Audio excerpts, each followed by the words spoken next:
Narayanam Namaskritya Naram Chaiva Narottamam Devim Saraswatim Vyasam Tato Jayamudire. Who is cited the Srimad Bhagavatam, which is the very means of conquest.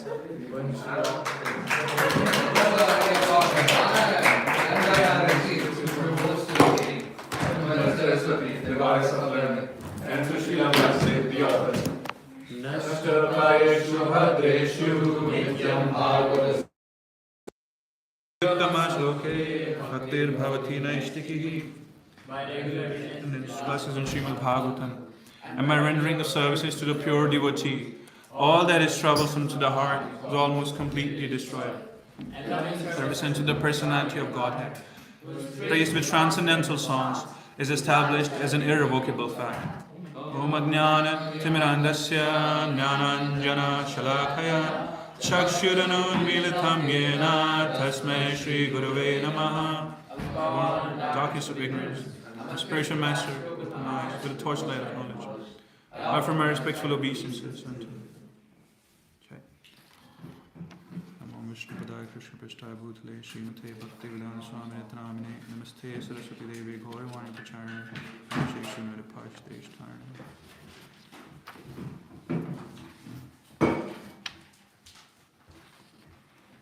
14.10. We're reading from Canto 10, 14th chapter, Lord Brahma's prayers. Reading from 9 to 13, is it? 9 to 13.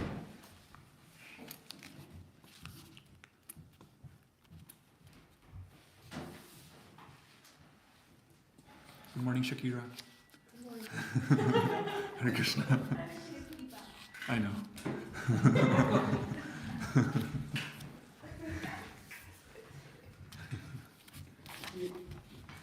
From 9? How do you want to read it? My Lord, just see my uncivilized friends. To test your power, I tried to extend my leadership for dancing to cover you. You are limited and probably superficial, who bewildered in the national pollution. What am I compared to you? I'm just like a small spark in the presence of a great fire. Do you want to read this? Text 10. 10 is my number. Therefore, I don't know. Lord, kindly excuse my offenses.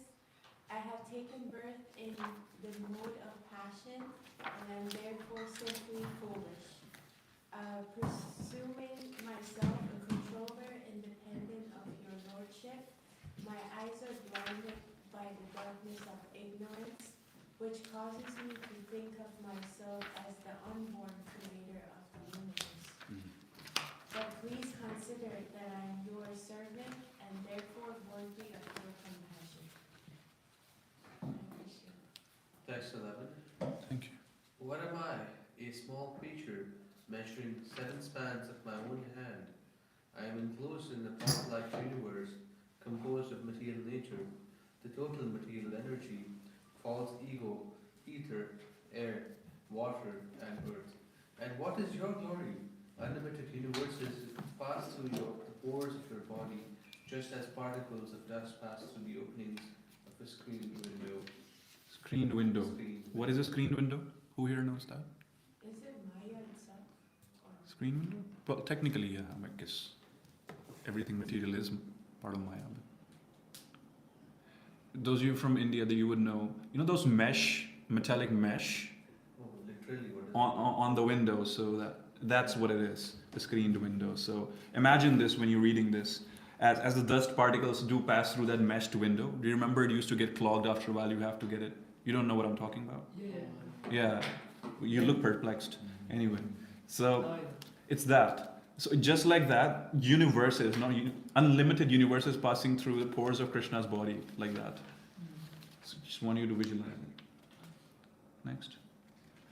O Lord Adokshija, does a mother take offense when the child within her womb kicks with his legs? And is there anything in existence, whether designated by various philosophers as real or as unreal, that is actually outside your abdomen? 13. Text 13. My dear Lord, it is said that when the three planetary systems are merged into the water at the time of dissolution, the planetary ocean Narayan lies down on the water. Gradually, the lotus flower grows from his level, and Brahma takes birth upon the lotus flower. Certainly, these words are not false. Thus, am I not born from you? We're focusing on 10th. Also, if in the middle of the session I do get up, don't feel awkward. It's because my back is not in my best state. I don't know how will I sit for an hour, but also, is it okay if we don't recognize your special presence, Radhika Prabhu, considering you to be a normal person, like part of ourselves? Is that okay? So we won't pay special obeisances to you. Okay. So let's read the verse. I didn't practice this. अतः क्षमस्वचयुता मे राजो भुवो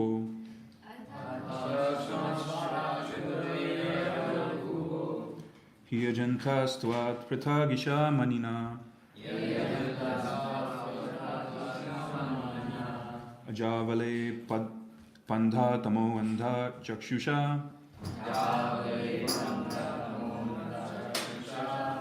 ईशो अनुकम्पयो मयि नाथवानिति. No repetition. First line. Atakshamasvachyuta Chayuta Mera Rajo Bhuvo. Rajo bhuvo.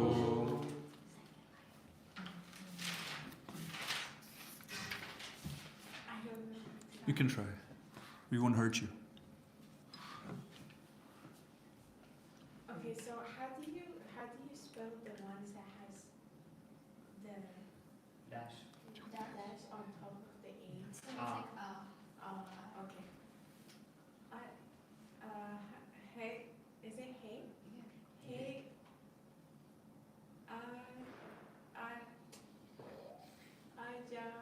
Ajana tas tawat paredak isa manina.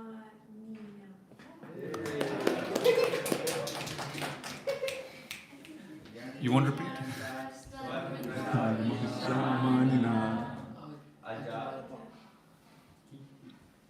That's good. Please read it.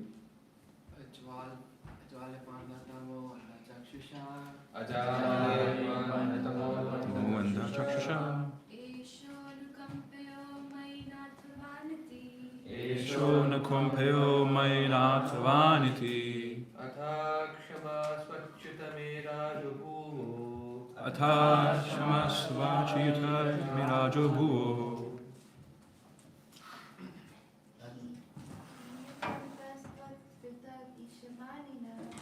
Yajana tagmashamanina. Ajavale panada tamo nada chakshusha. Ajavale panda tamo vandha chakshusha.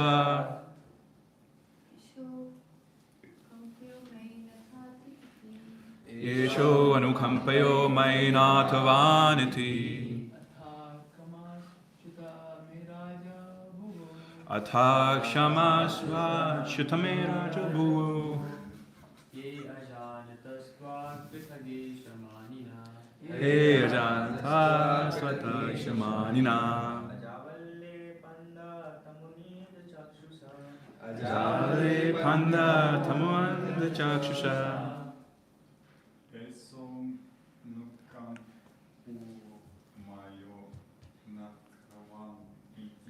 Esho anukampayo mayi nathvaniti. Atha kshamasva chitamera jobhuvo.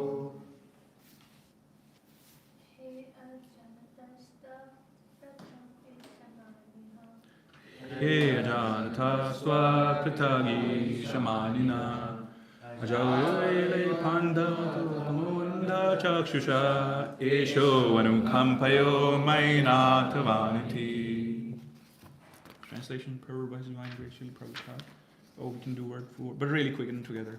Ataha, therefore, Shams, please excuse. Ach, O infallible Lord, me, Raja, has taken birth in this mode of passion. He, indeed, Janata, being ignorant, Tvat, from you, Prithak, separated, Isha, the controller, Manina, presuming himself, Aja, the unborn creator, Avadit, the covering, Andadama, by such darkness of ignorance, and blinded, Chakshusha, my eyes, Esha, this person, Anukam, should be shown mercy, me, Natavam, having as his master, Iti, thus thinking. Therefore, infallible Lord, kindly excuse my offenses. I have taken birth in the mode of passion, and therefore simply foolish, presuming myself a controller, independent of your lordship.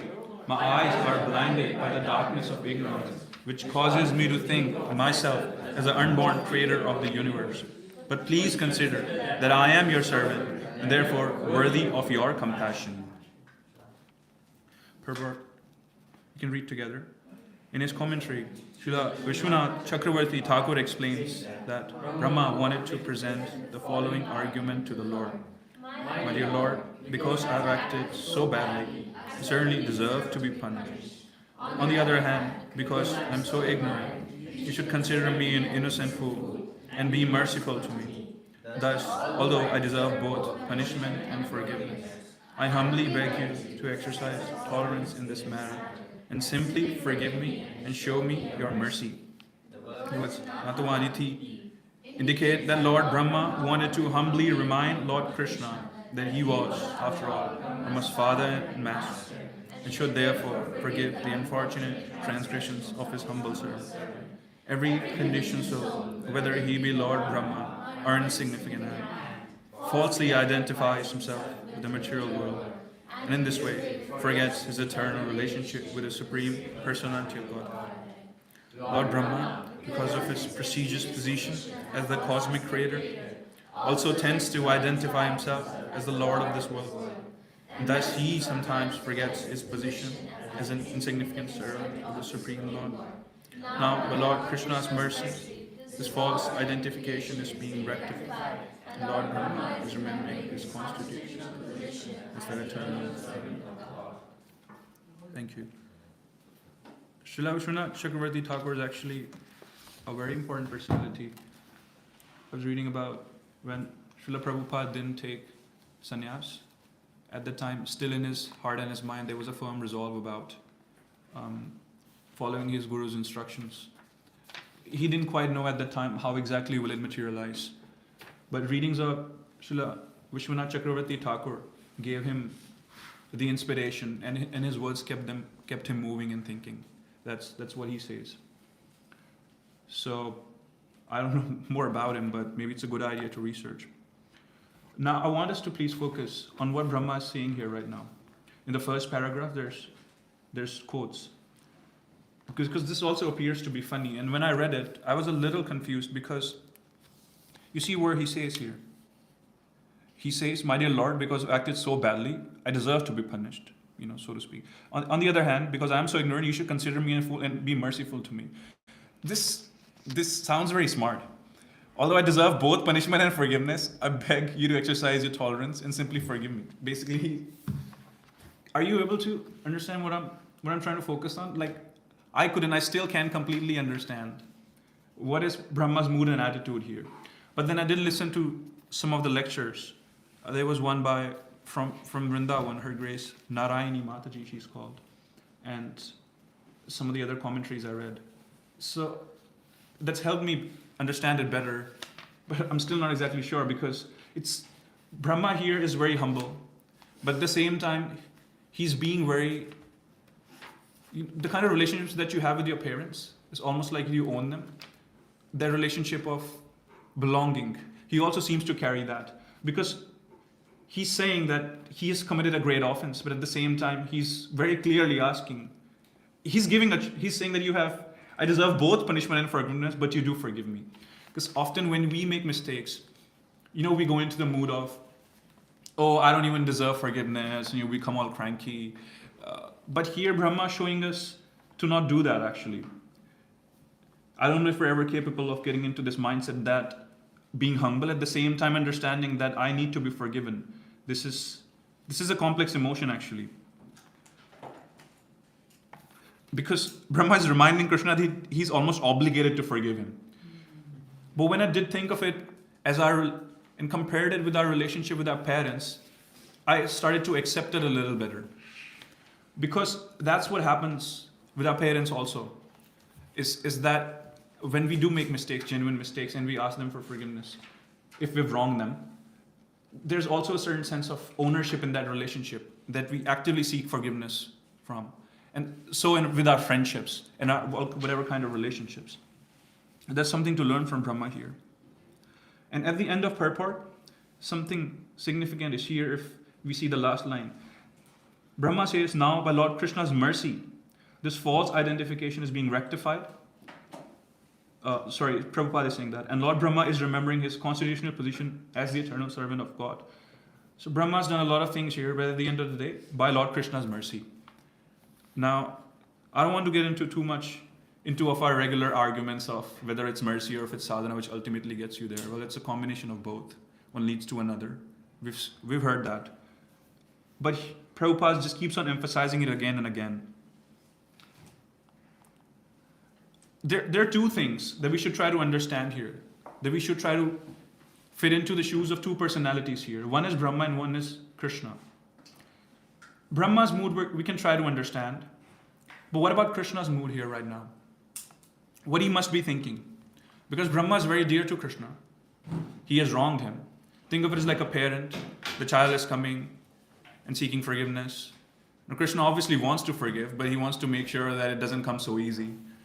The poor kid will repeat the mistake again, probably. So, Krishna's mood is to be understood in the same chapter if you go to verse 12. Are we? We can read the translation. Yes, Raghu? You want to say something? I want to volunteer to read. But why? Okay, fine. I'm kidding. Go ahead. O Lord Adokshija, does a mother take offense when the child within her womb kicks with his leg? And is there anything in existence, whether designated by various philosophers as real or as unreal, that is actually outside your abdomen? Krishna, through Bhagavad Gita, we've known him as the seed-giving father to all. Here, he's being mentioned as a mother to all. The entire creation is in his womb. So if we do understand it, maybe we can read the purport also. You can understand mood of Krishna here right now. Prabhupada comments, and I'm kind of skimming through the purport, is that Lord Brahma therefore compared himself to a little child within the womb of his mother. If the child within the womb plays with his hands and legs, and while playing touches the body of the mother, is the mother offended with the child? Of course she isn't. Similarly, Lord Brahma may be a very great personality, and yet not only Brahma, where everything that exists is within the womb of Supreme Personality of Godhead. Lord's energy is all-pervading. There is no place in the creation where it is not acting. Since everything is existing within the energy of the Lord, so Brahmas of this universe, or the Brahmas of many other millions and trillions of universes are existing within the energy of the Lord. Therefore, Lord is considered to be the mother. And everything existing within the womb of the mother is considered to be the child. And the good mother is never offended with a child, even if he touches the body of the mother by kicking his legs. Those of you who've been a mother before? None of you. But I've heard, if you've ever been close to pregnant women, when their child kicks, they actually feel good. Have you seen the joy? Have you been around a pregnant woman ever? Yes. You have. When the child kicks, you should look at her face. She feels so happy. That's not mentioned here, but that's what we observed. So I'm not giving in authority to commit offenses. Not saying that if you will kick Krishna's womb, he will feel happy. But perhaps if you look at it in a way, it gives an opportunity for Krishna to come close to you, to do his more of his pastimes, to appear before the person who has made offenses, which in this case is Brahma. So it is to be said that Krishna derives some pleasure from offenses also. But because he's in pleasure all the time, so we can say that. It's not a license to do offenses, especially not to other people. There are certain sins that you may commit to yourself. If you want to, by all means, go ahead. I'm not giving you license, but you'll suffer yourself. But Krishna's in that state where, imagine, those friends of him were very close to him. All the balakas, all the cowherd boys from Raja. Brahma stealing them, right? Of course, that's of no consequence because Krishna had them perfectly protected. So he's not going to be mad after all.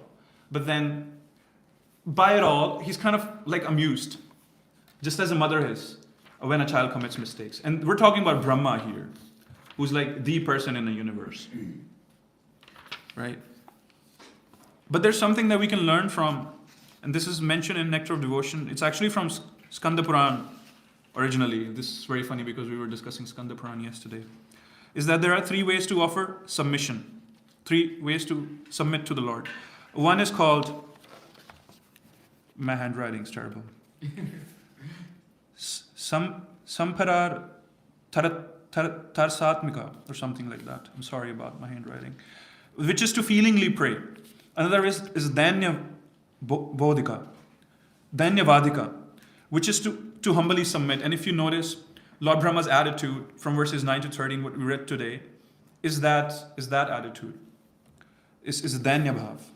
But at the same time, there is a third way to submit, and which is written in Nectar of Devotion as Lala Samai, which means desiring a perfectional stage or a relationship with Krishna. And at the end of this chapter, and sorry to disclose it, Lord Brahma actually desires to be more like a stone in Krishna's path. So when we do pray to Krishna, we have to pray feelingly and then humbly. And then it's perfectly fine to desire something at the end of the day, as long as the desire is something in relationship with Krishna. And I want to be a servant forever. I want to serve this temple forever. Please give me the strength and the will to serve this city, to serve Srila Prabhupada's mission. And even if that's what the other day we were discussing about, dovetail your desires. Dovetailing your desires that, okay, if they're desiring you, for example, to earn some money, to earn in luxury, then Krishna, I want that. To feelingly pray to him that, this quality of mine is coming from you at the end of the day. I want to get out of it, but I'm just saying, and then humbly submitting that it has only caused me and people around me misery. This potency to want to enjoy. It hasn't really provided me or people around me with anything. So very humbly, I'd like to say that I still desire it. So if you feel like you can fulfill it in a way that I get over it, please do. And then at the end of it, Lala Samaya, establishing a relationship, is that when I do get the luxury, provide me the sense enough to put it in your service or to serve your devotees, whether they're my family members or whoever. So praying is very important, but this is the way we can learn from Lord Brahma here. He's following this on how to pray. Because you saw his mood where he's saying, you have 2 options, Krishna, to forgive me or not, but please forgive me. So there's feelings also. He's feelingly praying too. It's not all humble. So he's displaying all 3 modes of praying here. There's something beautiful about prayers. They're present throughout Bhagavatam. Kunti Maharani's prayers, Bhishma's prayers, Prahlad Maharaj's prayers, this prayer, that prayer. Satak Prabhu, do you have a list of prayers you're learning already? No, not already. So it is very important. Otherwise, why would it be mentioned so much in Bhagavatam? In all of your busy routines, please don't forget to do that. And after the session, maybe we can do a little one ourselves together. Nectar of Devotion also mentions, Srila Prabhupada mentions in Nectar of Devotion that sinful activities must be admitted to the Lord. You must admit it. You must go to the deities and you must mention the sinful activities that you've unknowingly or knowingly committed. That is the only way to come out of it. But the moment you admit it to Krishna, you're excused right away. You're excused, but that never gives you a license to commit it again, because now you're aware of it. In unawareness, if you make mistakes, the sooner you realize, the sooner you should pray. And then that will nullify that. But how to not do it again, how to not commit a mistake again is a big question, right? I say you You were angry at someone. I do get angry at especially those around me. Yesterday I was angry at you for many, many times. Most times, I'm quite right also, I'm just saying, side note. But, no, I'm kidding. But how do you make sure that you don't commit that mistake again once you've admitted to the Lord? The simple answer is willpower. You have to have that willpower. You can fool yourself, try to think that, I wasn't even aware, or that you're not aware of what you're doing. When you try to do things that you shouldn't be doing, how much subtle or prominent they may be, you're very aware of it, that you shouldn't be doing it. But why can't you stop yourself from doing it? Why can't you exercise some restraint? The single answer is you have lack of willpower, which is okay. But then you should be aware of it and you should work towards it. The first answer to every question is how to act on it is praying. And we just discussed on how Brahma is praying, and so should we. But then, how else can you generate willpower? Honestly, with sincerity, if you follow whatever Prabhupada asked us to do, which is to chanting and follow 4 regulative principles, to full extent, whatever extent you can, mentally, physically, emotionally, on all levels, then you will generate immense willpower. Willpower embodiment. You look at the great devotees of Lord, their willpower embodied. Hanuman, Prabhupada. What you saying? Sorry? You're saying Jai. Jila Prabhu. No. So you see all the devotees are willpower embodied. They have tremendous willpower, but that's coming from the strength of their surrender to the Lord. Is there any contribution to your following routines and following regulative principles? Yes, all those contributions are also coming. How else will you demonstrate to yourself that you surrender to Krishna? Because you can go and pray and you can say vocally, you can put a kanti around your neck, and then by all means, practically you submit it to the Lord. But you yourself may not be convinced, because the momentum of your karmic reactions for lifetimes are coming and knocking on the doorhead of your mind again and again. And you yourself may question yourself that, well, I did seem to have surrendered. What is happening now? A very beautiful person, Vidur Prabhu, who's treating my back free of cost, coming to my room. Physiotherapists coming to your room and treating you free of cost, bringing you electrolytes and whatnot, checking on you. It's only possible because I've taken Krishna's shelter, even the half-heartedly. If I was outside working, I'd have to go in all this snow to all these clinics where waiting time. Anyone who works in the medical industry here? No. Used to? Thank God for medical industry.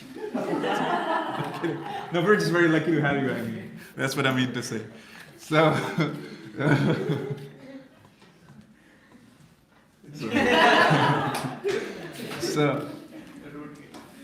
But I'd have to go stand in the queues and get there, make payments. Much of it's covered, but you don't know what kind of therapies they may recommend me. And it's a torture anyway. But here, I made my doctor wait for me yesterday. I'm playing a game, I'll come in 5 minutes. And he waited. I'm such a bad person for doing that. What I'm trying to say is that everything comes to your way once you've surrendered, and you can notice that reciprocation. You forget it, but it's in little things. I wanted lemonade for my health. I wasn't getting it. Krishna usually drinks hot tea here in our temple in the afternoon, but one day he compromised and he chose to have lemonade. Little things. I was thinking about my shikha's really, shikha is called, what is this in English? Puni? I don't know. The tuft of hair. Tuft. Funny word. But it's not very neat usually. I threw away my comb when I took my brahmacharya vows. I should be combing it. This morning I discovered a comb lying under my table. I don't know whose comb is then, from where it is. I'll wash it before using it. What I'm trying to say is, these little reciprocations are just so sweet. We just tend to overlook them. They themselves are a sign of that we have surrendered to Krishna to wherever extent we. Maybe a little. Krishna says in Bhagavad Gita, Patram, Pushpam, Phalam, Toyam. Little things. A leaf is enough for the Lord of universes to consider our surrender as complete.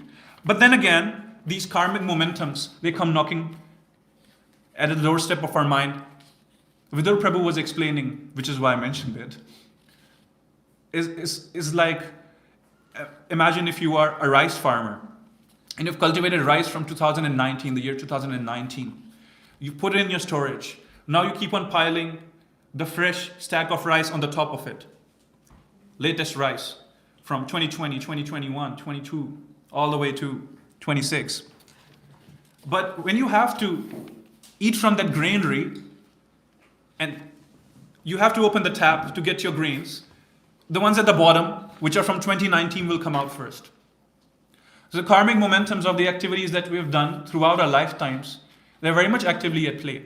We notice them first. The kind of good deeds, the pious activities that we're committing now, the restraint that we're showing now, it seems to have no effect because it's piling on the top. But there will be a day which will come, and you can hear it from the voices and the confidence of devotees who've been chanting from years and years and decades now. They do tell you from their lives experiences is that when that old stack of rice grains is finished, then the fresh rice grains that you've cultivated through good means, through perfection, they do start to come in. And so the state of anartha nivritti is gone, and your older grain or your older stack of rice is finished. And then the ones which are cultivated in the mode of goodness, and in a transcendental mode more so if you're chanting, not in a mode of goodness, they start to appear too. But Krishna is so merciful because he knows we don't have the patience, because we don't have the love enough, or maybe it's hidden, to wait for the results of those good deeds. He keeps showing us glimpses also. And if you do ask yourself sincerely, have you never seen a glimpse of sincerity in your heart towards those around you? You have. So it's there. But the grain of rice is yet to come. The good grain of rice. So please keep waiting. Willpower helps to not commit mistakes again. Willpower helps you to wait. Willpower helps you to keep walking in trust. It's very important. Okay. In fact, Prabhupada mentioned nectar devotion is that, or at least it was mentioned in the lecture by Her Grace Narayani Mataji, is that this act of revealing your mind to the deities is actually one of the most important items of devotional service itself. So you can choose it as a luxury or one of the nice things to do to advance in the path of Krishna consciousness and spirituality, that you share your mind and open it up to the deities. But Mataji here is saying, the senior devotee is saying that it is an act of devotional service. It is a very important act to commit, to act on. Okay, there's something else very, very important that we also learn from this verse and from Brahma's act here of praying to Krishna for forgiveness is forgiveness. How many of you have struggled with forgiveness? Well, what's the opposite of forgiveness? You can use a few words. Resentment. That's actually a perfect word. That's what Prabhupada uses in his readings. Any other word that you can? Grudge? Holding grudges. Sometimes, I mean, at least for me, I can very clearly say if I have to, people are, this personality is embodiment of humbleness, like those, we personify people. If I have to ever tag me as something, I'd probably mark myself as an embodiment of holding grudges. The very opposite of forgiving. But then we can keep calling ourselves that and then being mean to people around us, expecting them to be perfect when we're not ourselves. Or we can start to work on it. And so I have. Good news, Prabhu. Chaitanya Charan Prabhu. He mentions that forgiveness is a gift to ourselves, yes, but so we can put a closure to the past. Oftentimes, when we start to learn to forgiveness, to learn to how to forgive, we start to think, if this question doesn't naturally come to you, it shows that why should I even do it? If one person has wronged me, why can't I hold a grudge and keep on carrying it forever? Well, you can. But just any weight which is a big amount of weight, it will tire you at the end of the day. So it's for yourself and it's for the other person also that you must forgive. But an important step in the journey of learning how to forgive, Chaitanya Charan Prabhu mentions, is to seek a distinction, is to understand the distinction between forgiveness and trusting. Because often when we try to forgive, subconsciously, we're in a way trying to trust the same person who we're trying to forgive for the same thing. Now, we don't necessarily have to do that. I'm not even saying that we don't have to ever trust them. Trust is always earned. Trust is always based on the basis of practical factors in consideration. A blind trust is good in Krishna. Well, that is also practical. Because, well, he's all loving. So it's practical to trust him because he'll love you. So it's very important to distinguish between trust and forgiveness. You can't expect trust from people very soon also. You have to earn it in your relationships. By walking the talk, by delivering on and you can make mistakes. No one's perfect. But then admitting it to the person who you are in whatever relationship with. Trust is a building process. It's built over time. So if you don't see it immediately in your interactions with people, that's okay. But be conscious of that you have to learn it. But in the process of forgiving someone who seemed to have wronged you, it's important that you don't mix it with the tendency of trusting them again with the same thing. That way you will be able to forgive them easier also. It's very important, this point, as subtle as it seems.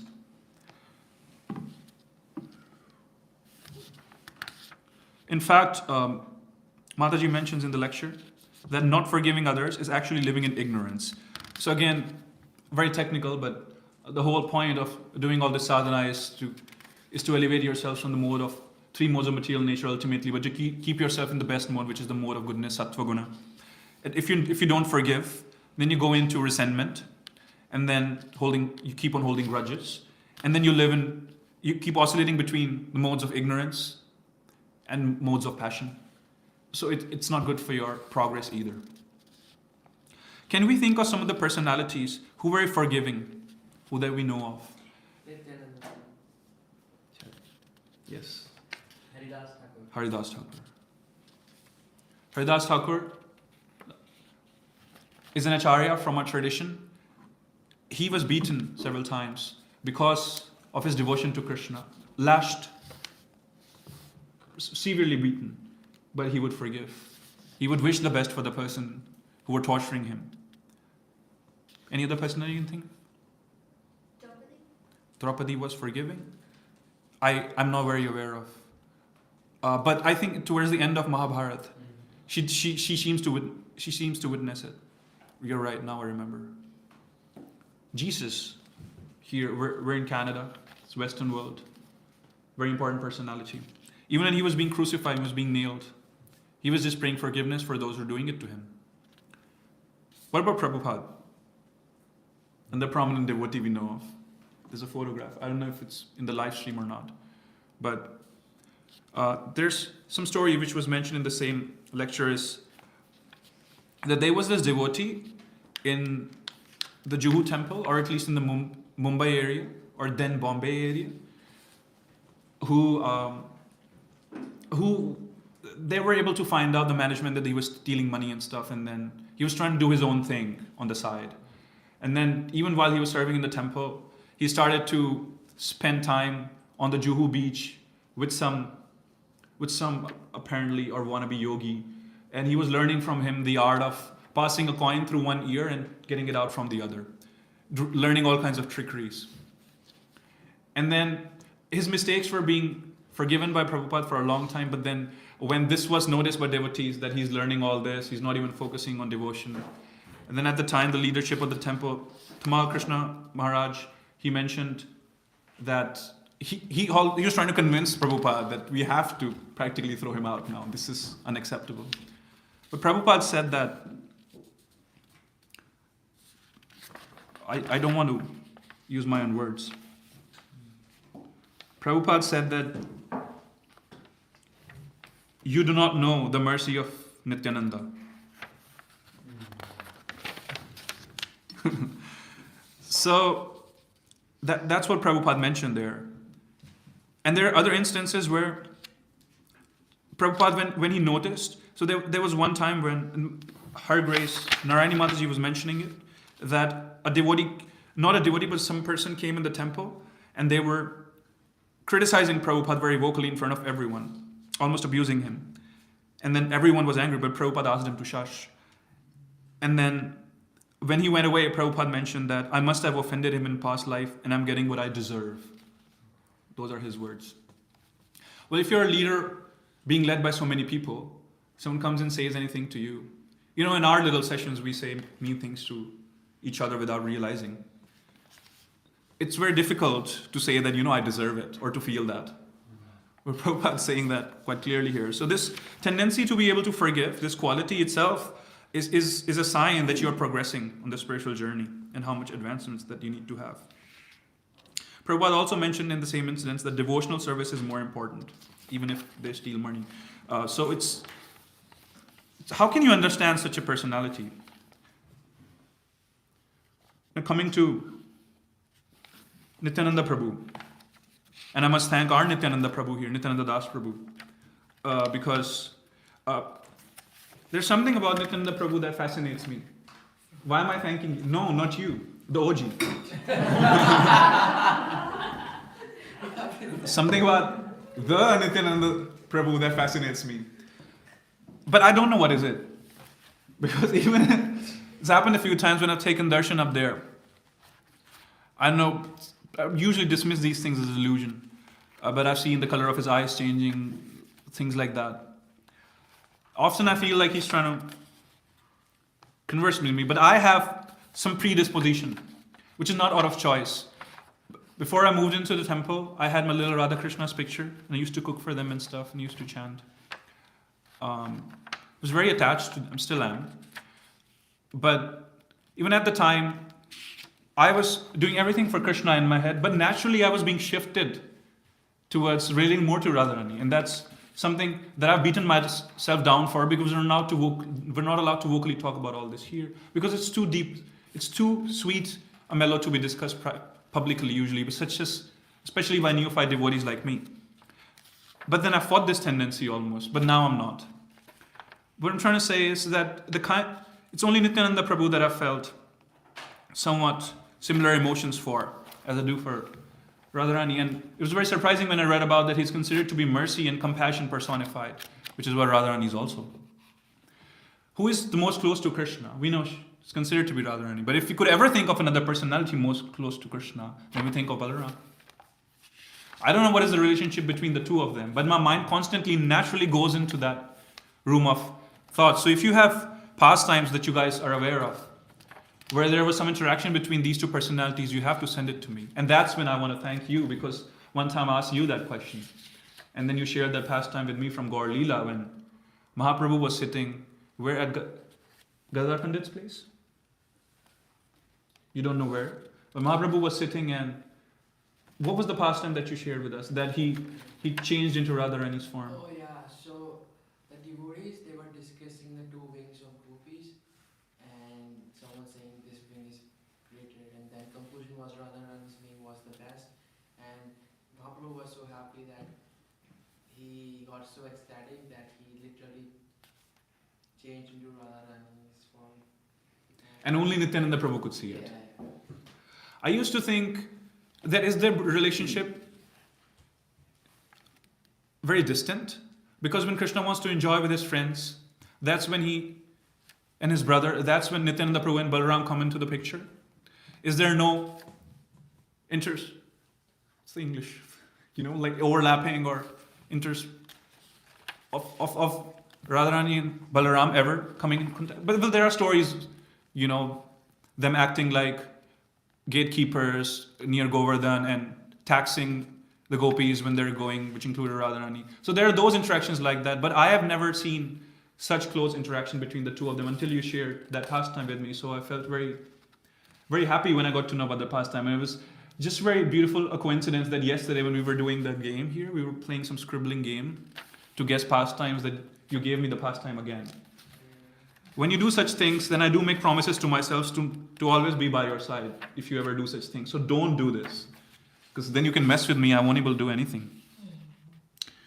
So Nityananda Prabhu, we looked at his pastimes. We've looked at it together sometimes. I was reading about it. I was listening to them about it.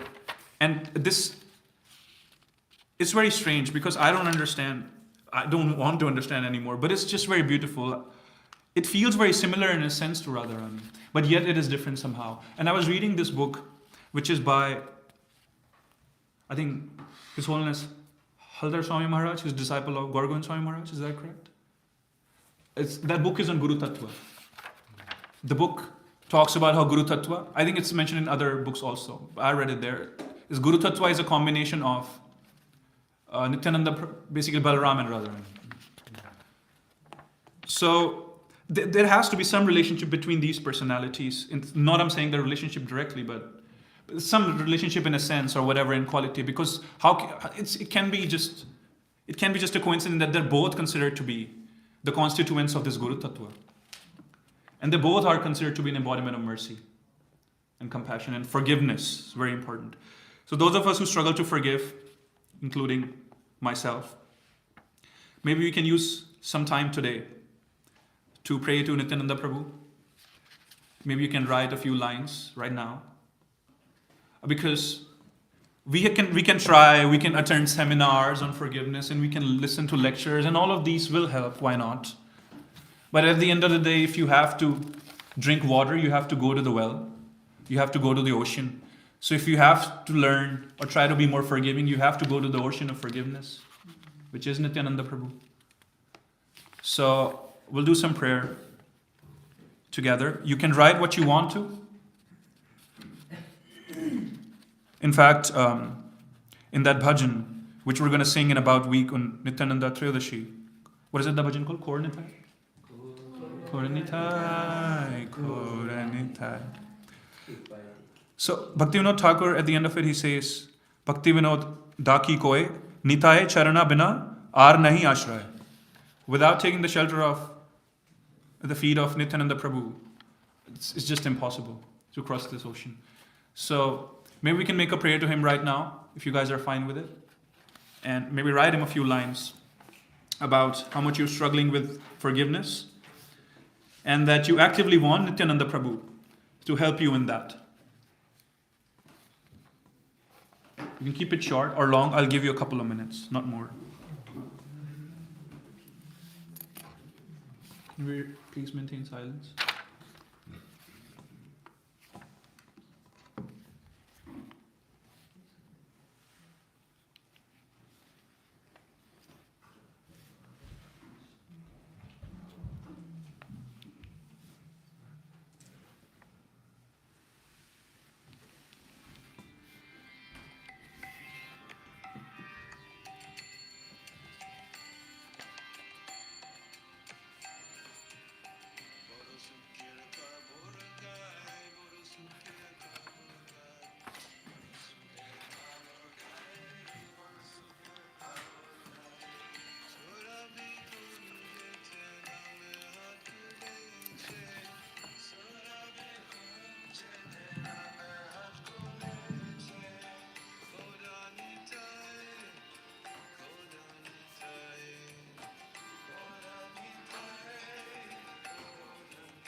Hare Krishna. You can complete that prayer later. Before, if there are any questions or feedbacks, there's one thing that I noticed, and maybe there is an answer to this, but because of my lack of knowledge, I don't know yet. It's just, I find it very amusing that same personality is displaying a completely different side in another pastime when Balaram came as Lakshman in Sri Ram's pastime, as Lakshmana, he was not forgiving at all. That was to balance out a very compassionate nature of Sri Ram. But maybe he was also, I haven't read enough of the pastimes of Lakshmana. But that's just very amusing. How personality was very different. Because you told me, and I don't know how true it is, Prabhu, that you said that Nitin, the Prabhu, never gets angry. But Lakshmana is, we know how he was. Anyway, if you guys have any questions, corrections. Both wear blue. Of course, always blue. Yeah. Radharani also wears blue, Nityananda Prabhu also wears blue. Both Guru Tattvas, yes. Hare Krishna. Hare Krishna. I don't have any questions, but can I share how I forgive people? Yes. Sure. So I have three things. One is that if I don't forgive people, I will feel bitter myself. And people who do you bad, they forget easier than you normally. So you would like do a good to yourself by forgiving them. Second is that I believe there's nothing bad, is only ignorance. So like when someone does anything wrong to you, they're just foolish. Like they didn't know better. And then the third thing that is the main thing is that I meditate and I try to see their higher self. So like let's say I recently had a situation with a person and I meditated and I called their higher self and I saw them just like smiling at me and being proud that I am no longer like with them, but also I forgave them and I took the lesson. So I feel like whenever like someone does me bad, there's a lesson behind it. That they were there to like show me that I'm stronger. Like if that makes sense. Yes. That's how I approach it. Thank you for sharing. That's very beautiful, actually. That's what we're trying to do, is to see Paramatma in everyone. This helps to forgive. See the higher self in others. Why were you looking at me when you were saying that? Oh, I am. I'm sorry. I did not do anything to you. Do you guys have anything to add? No? We shall go for exercise now? Thank you for Yes. the session. Thank you. Thank you, Kalsi.